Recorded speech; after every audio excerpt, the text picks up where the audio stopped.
This story took place in Bangkok, Thailand, and was personally shared with me by a tour guide named Jimmy. It happened during one of his group tours. They were staying in a hotel right in the center of Bangkok. It was August, Thailand's summer blazing hot, with temperatures hitting over 30 degrees Celsius. Everyone was drenched in sweat the whole day. After they wrapped up the day's itinerary, all the guests returned to the hotel to rest. Jimmy headed back to his own room. As soon as he opened the door, he felt a chill rush over him. The air conditioning was freezing cold, and it felt amazing. He thought, finally, a room that's actually cool. The hotels they stayed at before either had broken AC or just weren't cold enough, and guests had trouble sleeping from the heat. So at first, Jimmy was impressed. The room felt perfect. But just when he thought he could finally enjoy a peaceful night's rest, strange things started happening.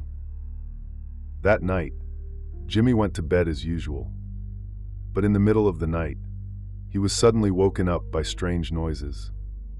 Buzzing, whispering, and other sounds he couldn't quite place.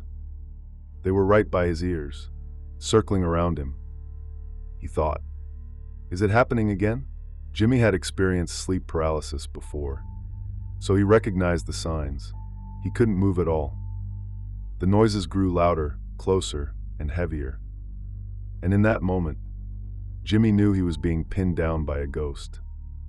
No matter how hard he tried, he couldn't move. Suddenly, he snapped out of it and woke up. He thought, finally, it's over. He sat up, tried to calm himself. Maybe take a breath before lying back down. Then he looked toward the mirror and froze. There was a woman in red, staring at him through the mirror. She looked angry. Jimmy immediately clasped his hands together and began reciting Buddhist prayers, hoping to drive the spirit away. While chanting, he tried to peek with one eye, just to see if the ghost had gone. But to his horror, the ghost was no longer just in the mirror. She was standing right in front of him. He recoiled, terrified.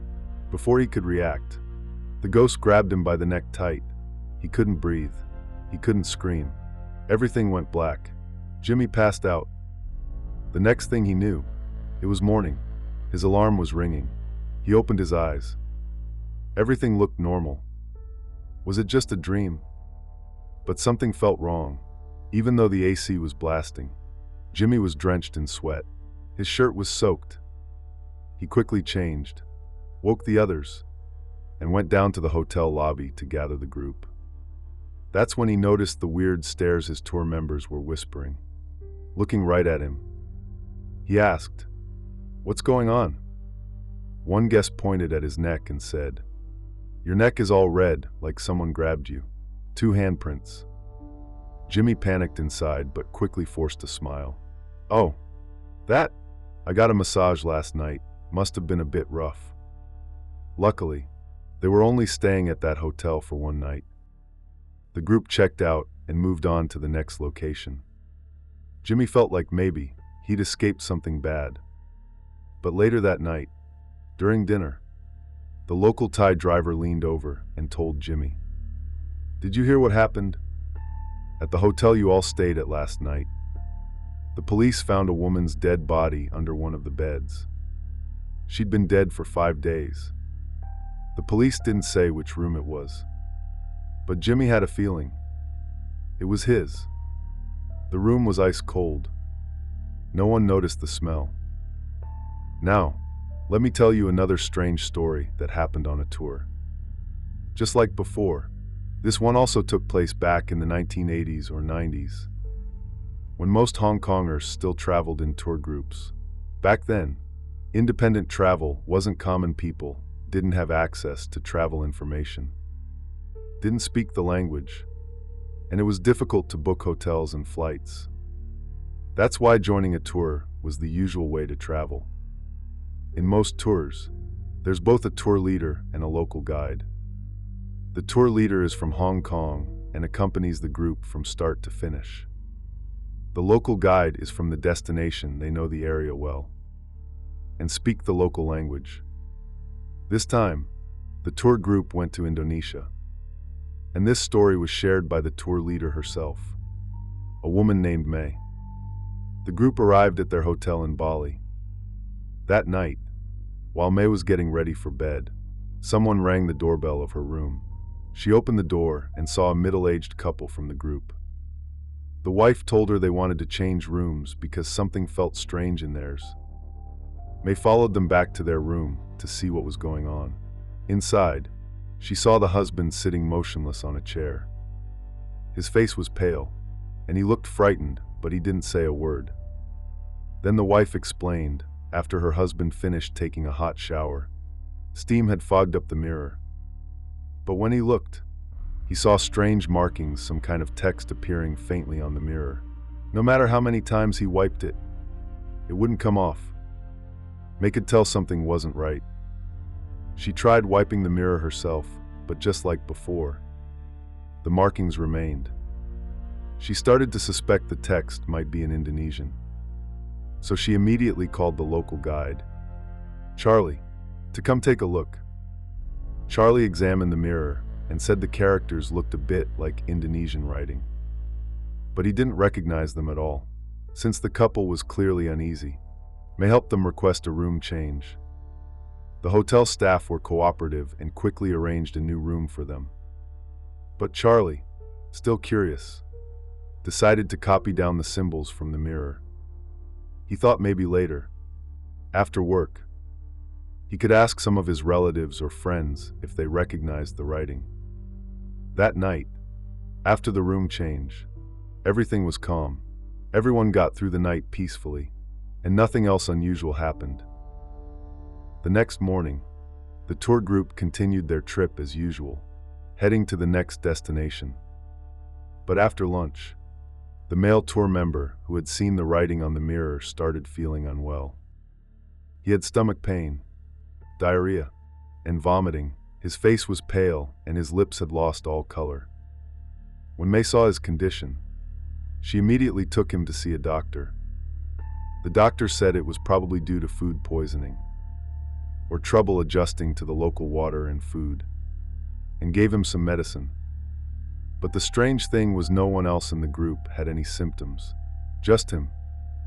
The tour went on as planned, but his condition didn't get better at all. Even after taking the medicine, he continued to vomit from time to time. May and Charlie were getting really worried. The doctor had already checked him. The medication had been taken, and there wasn't much else they could do. That's when Charlie began to feel something wasn't right. His gut told him this might have something to do with the writing on the mirror from the other night. Thankfully, he had written the symbols down. So, he began asking around trying to find out if anyone could recognize them.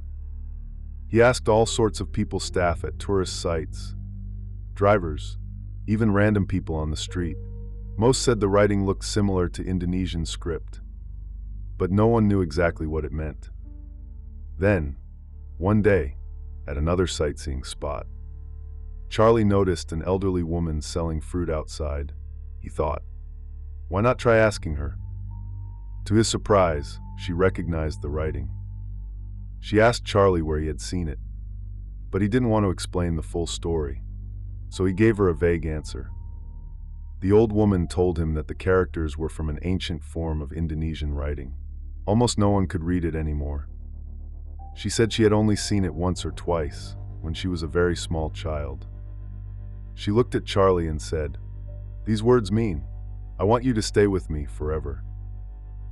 When May and Charlie heard the old woman say that, they both felt a chill run down their spines. Something wasn't right. This could really be some kind of curse.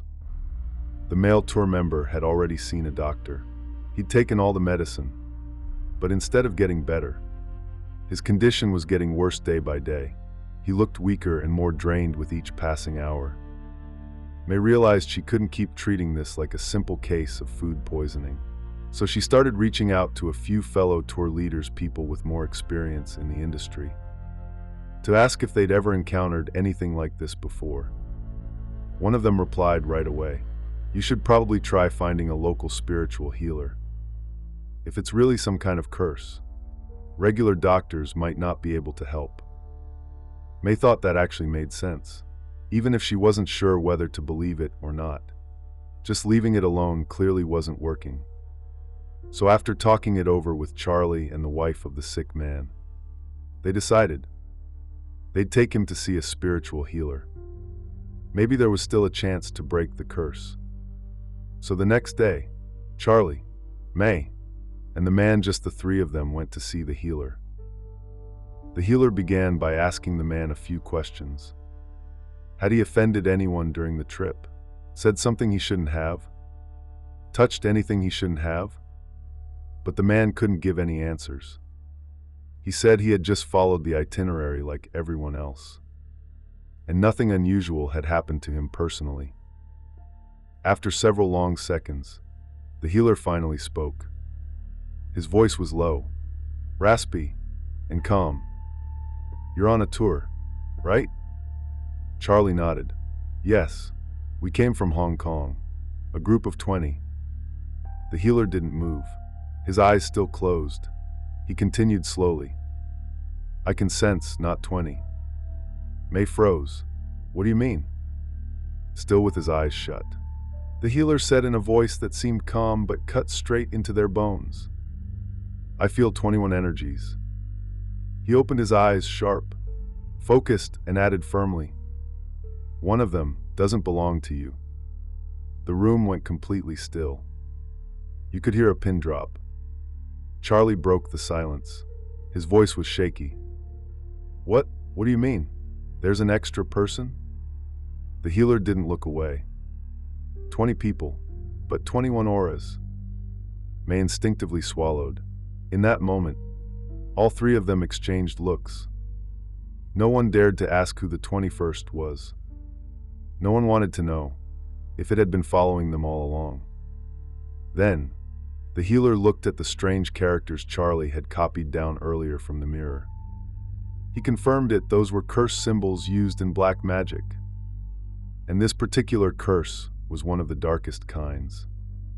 The healer said he would do his best to help, but fully removing a curse like this? That wouldn't be easy. He performed a ritual for the man. The room grew heavy with stillness. The air felt thick, almost suffocating. Once the ritual was done, the healer didn't speak right away. He stared quietly at May for a few moments before speaking in a cold, steady voice. "With my ability, I cannot completely remove this curse." May looked stunned. The healer continued. "If this man truly did nothing wrong, and yet the curse found its way to him, then it means he wasn't chosen. He was simply the path."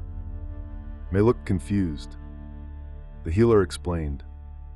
"All I did was ask it to leave your friend's body, but it hasn't left."